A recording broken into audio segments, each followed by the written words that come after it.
So I have my PowerPoint file open, and what I want to do is format this thing to large poster size, 36 by 48 inches, or if we go with the size that's specified in the assignment, let's see, that's 24 by 36 inches. So the first thing I want to do though is put up a blank slide. This is the initial slide that you see when you open up an Excel file. We want to go to just a blank slide. So I'd first want to, I'll go home and new slide. Well, I'll add a new slide, and I want to add a blank slide, and then I want to go back and eliminate that formatted slide. So I'll just delete that. There we go. Okay, now I want to format this slide to 24 by 36 inches. The way I do that is I click Design, and then I go to Slide Size, and I click Slide Size, Custom, and I'm going to make it 36 inches wide.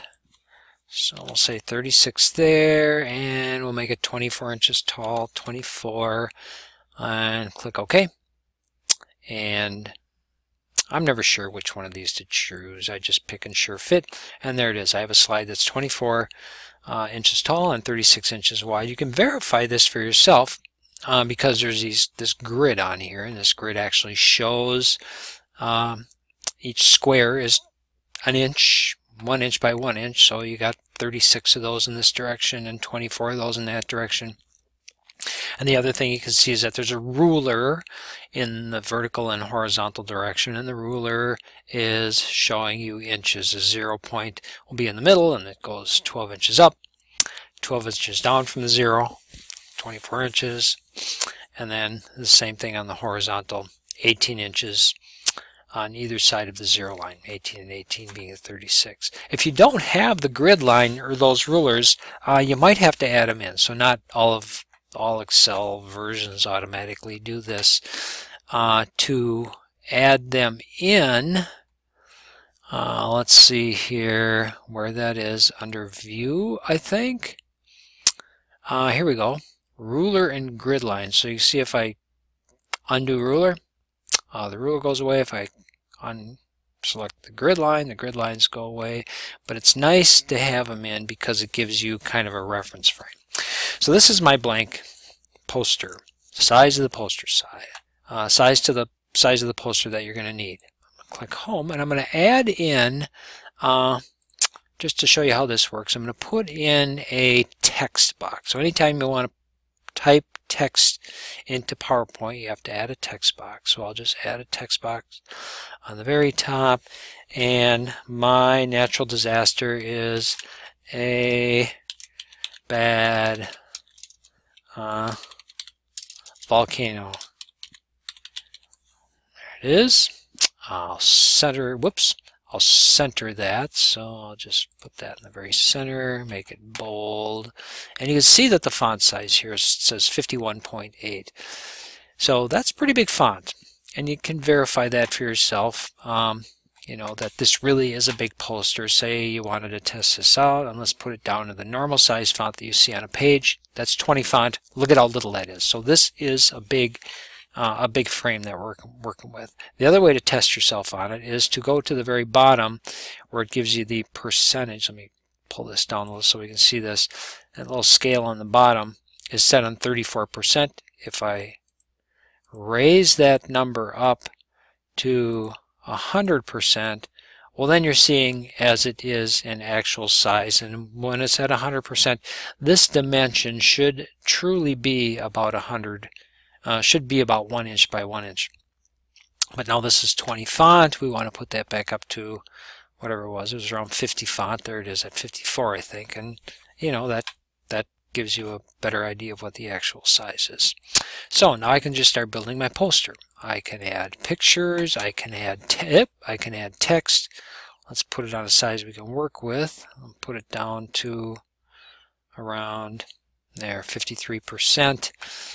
Say I want to add a picture. So I'm going to go, I have the internet open here a little, and I want to add a photograph. I'm going to look for a volcano that I like. It's called Turrialba. There it is.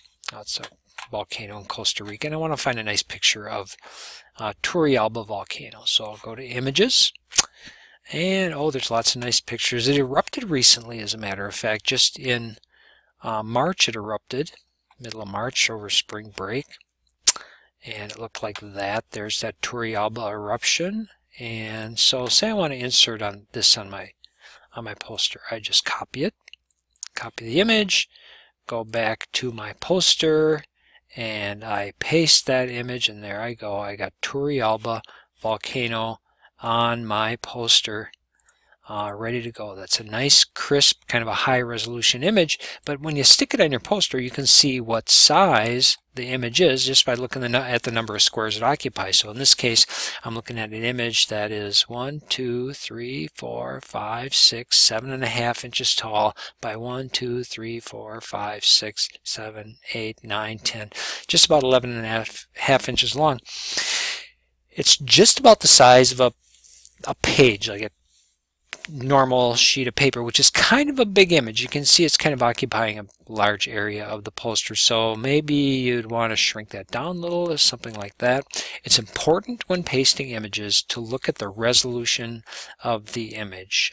Very often online there are images, lots of images online. The problem is that they're low resolution. This one is 960 by 720, which is a good image size, but you want to be careful with that. When they get kind of small in the, see, these are all good size images, when they get kind of small in the 300 or so range, 300s and 200s, they're going to be kind of grainy if you try to expand that. So for example, let's see if we can find one of those.